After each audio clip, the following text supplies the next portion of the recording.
of the things I've noticed about small business owners is they quite often will complain about having cash flow problems, but it's often not a cash flow problem because the money flows in and it flows straight back out again. What small business owners really struggle with is making more money and then ensuring that they keep hold of that money. There's another thing as well to bear in mind as we go into this, that keeping our money safe in 2024 is massively important. And there's been a huge rise, not just in the UK, but overseas as well, on various things called push payment scams. So in the rise of the online bank, you know, a shift away from high street banking, it's made it much easier for people to fall foul of these scams, many scams which are out there at the moment, because there was a certain standard of the way that we used to bank when we were banking with the likes of HSBC or Lloyds or NatWest or those traditional high street banks. But because now, with the advent of technology, where apps are so much more complex that we don't fully know exactly the ins and outs and the ways that they've been working. If you think about it, traditional banking has been around for hundreds of years, whereas these apps are in their infancy. Many of them are less than 5 years old. So our natural preconceived ideas around how safe and secure our money should be are slightly skewed. And the reason for that is because I think a lot of people are a little bit naive and they think, oh, well, I doubt it'll ever happen to me. Despite the fact that almost daily now we're seeing stories of people who are losing tens of thousands of pounds or dollars to these various different push payment scams and phishing scams that we now see that are rife online and coming through on our telephones. And the thing is as well, they're really convincing, and I think this is the hardest thing for us to get over. So I'll come back to what I said before. We need to be much more shrewd as business owners, making sure that we figure out creative ways to make sure that we're making more money, but most importantly, that we protect that money once we've made it. And I always repeat this statement. It's very cliched. I'm sorry, but I'm going to say it again. Turnover is vanity, profit is sanity, but cash is king. You can have a multi-million-dollar business on paper and your profit and loss account, but if your bank account shows zero, and it doesn't matter whether it's because you're not making enough cash or what I'm going to be talking about in this video, people are actually stealing that cash, you've got to make sure that you are protecting your cash flow and cash at all times. It should be the one thing that you are the most skeptical over, because money at the end of the day has been the one sole cause of greed and robbery and stealing over the thousands of years. And I'm not talking here about coins. Now we have digital wallets, but years ago people used to steal sheep and cows and things like that. They used to go rustling for those because that was the currency back in the day when people were bartering in the Middle Ages. So we have to really think and be very savvy about our money and how safe we keep it. And I'm going to give you a few hints and tips about my personal experiences of having people try and scam me and what I've learned from that. So the first one, everyone I would hope by now would know about this, but some of you may not. It's just the traditional phishing scam. So that's not spelled with an F, that's phishing spelled PH at the start. And how phishing scams work is salubrious people will create these emails which look very convincing. They look like they could be from Wise or Starling or Revolut in this case. They have the logo on there, they use the same fonts and typefaces, and you get this email in there and it says you need to click on this button and log into your account to do something. Now the thing is, it's going to be rare that those establishments are going to email you because they know that phishing is a thing. So their emails are either going to get caught up in the whole phishing thing and people will think, oh, is this a phishing email, and not click on it. So what they do, a lot of these organizations like Revolut and like Starling and like Wise, it's much more of an on-demand service. So when you need something from your bank, they anticipate that you will log into the app or onto the website to get what you need from that bank. It's rare that they will be reaching out to you. The only caveat to that is if they do think that there is some kind of fraud being detected on your account, maybe there's some transactions which have gone through which you didn't authorize, your account will be blocked and you may still get a call from your bank, but rarely will they actually email you to say that fraud is taking place. Now the thing is, a lot of these fraudsters, these scammers, will play on just basic human psychology that around something called loss aversion. Lots of studies actually around the psychology. If we feel worse about losing £10 than how good we feel about gaining £10. So if we could quantify it, we might be, yay, I'm a 2 out of 10. I found £10 on the street. But then if somebody comes and steals that £10 note off us, or $10 note, we're like an 8 out of 10 off the Richter scale. It feels awful and like our heart's just been ripped out. So the scammers will play on that simple psychology around loss aversion because they know that we don't want to lose our money and we feel awful about that. So what they'll start to do is ramp up and heighten around those emotions, and kind of you start to feel a little bit pressured into taking action, and that will be with what they put into those emails. Now, it's very hard to tell the difference quite often nowadays between a normal email from a company and a phishing email, because they do look very similar. But there's a couple of things which you want to look out for. And by the way, there are now text messages and WhatsApp scams as well. So it's not just in email. There are similar things happening in different media now. So this applies to both emails, text message, and WhatsApp as well, and even in Messenger as well on social media. So this might arise in lots of different ways, but the things to look out for mainly are going to be, are there any typos and spelling and grammatical errors in the emails which you're receiving? Quite often the scammers aren't native English speakers, so naturally they will use AI, but they will make lots of mistakes within these emails. Mistakes that very expensive and very highly paid people, marketeers in these organizations, wouldn't naturally make, because they're probably English speaking or native speaking in whatever language it is, because you might not be English watching this video, of course. But look out for spelling errors, typos, grammatical errors, just really easy mistakes really that ordinarily you'd think big corporate businesses wouldn't necessarily make in their emails or text messages. The second thing to look out for is the website address that you're being looked to. So if, for example, it's not linking to the usual website for Starling or Wise or Revolut, so you can hover over it with your mouse over the email, and it will pop up and give you a preview of the website address. And if it looks like a random obfuscated website address, it's not the one you're expecting for your bank, don't click on it. That's really, really important. Also, just as a minor point of note, I think now a lot of people are still using, well, not still, but they're using their mobile devices to check emails and things like that. If I get a message that's in any way related to my finances and it comes in on my phone, I do not click on it as a rule. I keep it, it's like a really simple rule. You can't be caught out if you don't click on anything. And that also applies to your standard email inbox. Approach it with a lot of skepticism and a lot of caution when you get seemingly emails, and it doesn't have to be your bank, it could be from your local government institutions, HMRC here in the UK, or a .gov website, or any number of different organizations that ordinarily you might get emails from, but just approach every email with a little bit of skepticism, a little bit of caution, because it's so simple to click on it, and you might not actually, it might redirect to the website, but what happens is when you click on one of those links, even if it redirects to the real Starling website, you've just sent a little ticker off to someone, a scammer, a fraudster out there in the ether to say, hey, I'm Robin and I click on these spam emails that I get sent. And then they will prey on that. So the people that click on those emails, they'll start to work harder and harder to try and get hold of your personal information through these phishing emails. And then eventually you'll find one that's super realistic. And their goal ultimately is to get you to put in your username and password into these apps so that then they can access those or use that information to start to defraud you of your money. Now, the phishing emails are normally the early stage of what is ultimately going to be the main part of the scam, which is what I'm going to go on to next. These are the push payment scams that everybody's talking about in the media at the moment, especially in regards to Revolut, the online bank. And one of the reasons Revolut has been targeted so extensively is because it's not just an online banking system. You can make investments on there. You can do stocks and share trading. You can set up your ISA.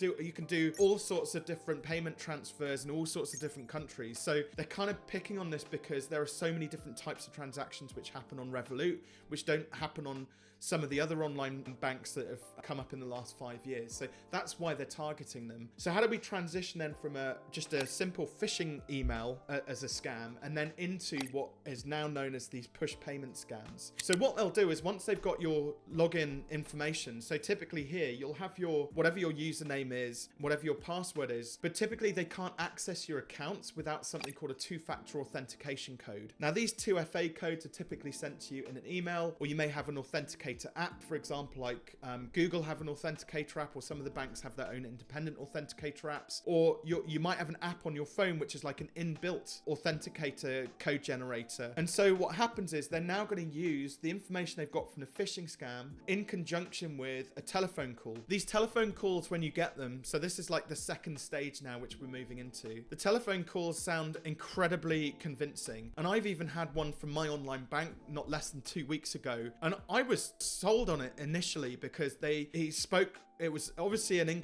native speaking English person. They were very convincing, and they knew a couple of little things about me and about where I spend my money. So I was kind of a little bit fooled initially, but then what they do is they start off very cool, calm, casual, build a little bit of rapport, ask a couple of simple strategic questions, and then within just a matter of minutes, they start to really ramp up the pressure and give you this false sense of urgency that you need to act now because they're taking money out of your account right now. Again, it's playing on just basic psychological fears that we hold as human beings, especially in this modern digital age where we don't want to lose our money. So somebody's telling you, you've got money coming out of your bank right now, you start to panic. Now, the thing is, when that fear kicks in, your rational brain disappears.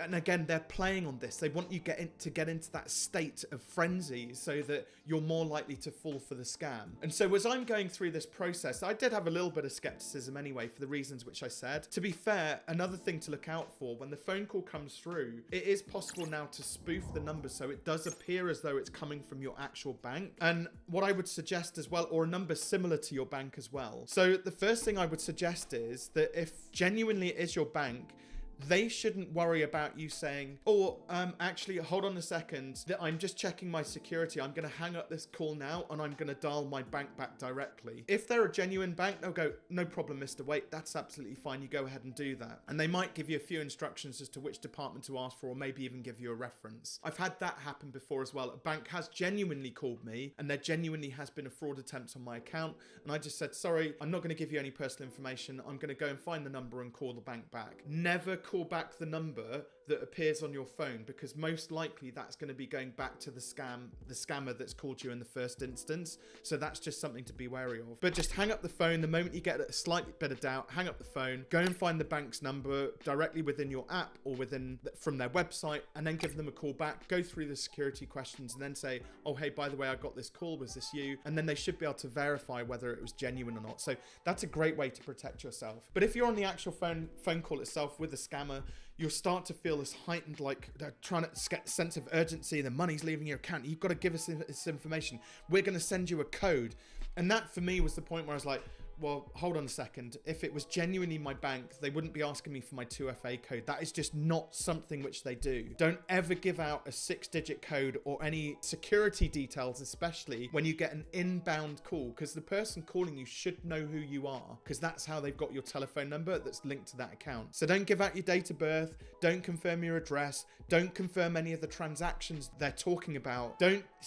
Definitely do not give out your username or your password, or most importantly, the 2-factor authentication code. Because unfortunately, as soon as they've got those details, they have access to your bank account and they can set up, and typically what tends to happen is they will then log in using an app on another phone. They'll log in then seemingly as though they're you, because they've got the 2-factor authentication code, which means they can set, and they probably got your password because of the phishing attempt earlier on in an email. So they can now start setting up people to receive the payments and set up as many transactions as they like to send that out. And the thing is, most online banking apps these days will let you transfer up to £1,000 without having to put in a password or passcode or a 2FA code. So that means what typically tends to happen is they'll just be doing transaction after transaction, just very low amounts, time and time again. And then, but because they've got all of your login information, you've given them access to your bank. And this is what Revolut have been pulled over the coals for. They said, well, you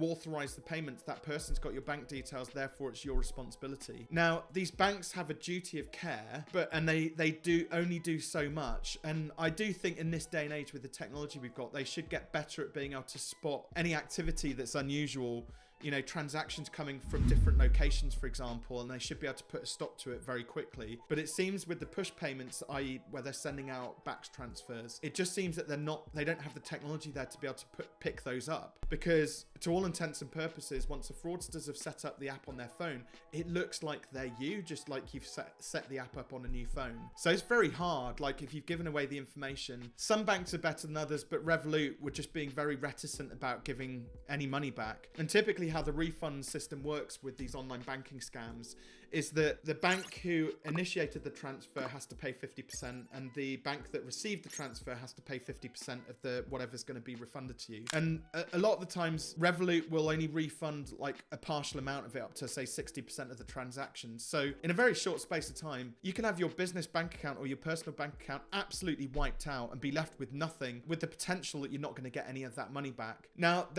you can obviously approach your financial ombudsman. They should be, with a letter or an email or a complaint, and they will obviously push to get you compensated for if you are a victim to one of these scams. The banks have a duty of care to refund that money, or some of it at least, within the first 5 days after the scam has taken place, because obviously if you're running a business or if it's your personal account, you're going to have bills which are going to come out, and so you are reliant on having that money in the bank. And not only that, but you've probably worked bloody hard for that money, so you have absolutely every right to fight to get that money back. I did have a friend of mine who, very sadly, he was scammed out of 30k, but he's based down in South Africa, and the rules unfortunately do differ from country to country, and the different governing bodies have different views on it depending on where you are in the world. And he was just like, I'm never going to see that money again. It's just that, and he kind of wrote it off.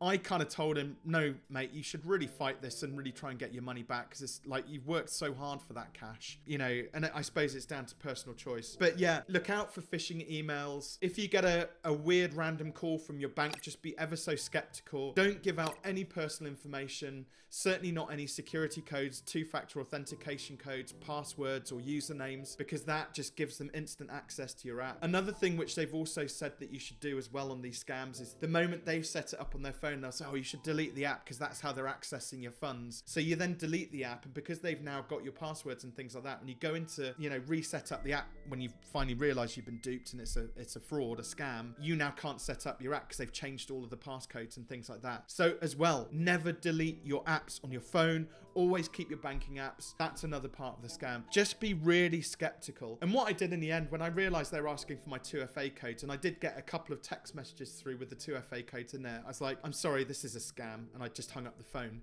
It's as simple as that. And there's nothing they can do in that instance. And again, these scammers all talk to one another. If they get wind that you're receptive to these scams, you'll go on a list and you'll get more of these attempts to like hack into your accounts. If they get wind that actually you're quite a savvy, smart person, you don't give out the information on a phone call. You go onto a separate list that says, don't call this guy back, because, but my worry is that my information is out there, and they got that far to be able to push two-factor authentication codes to me. And for me, I do a couple of little things just to protect myself. I have my money spread over different accounts, which means that essentially that they could it kind of limits the damage. It doesn't mean I'm not going to be at some point, part of one of these frauds or a victim to one of these frauds. But what it means is that there's a limitation on the amount of money that they could drain out of one of the accounts if my money's spread over in different places.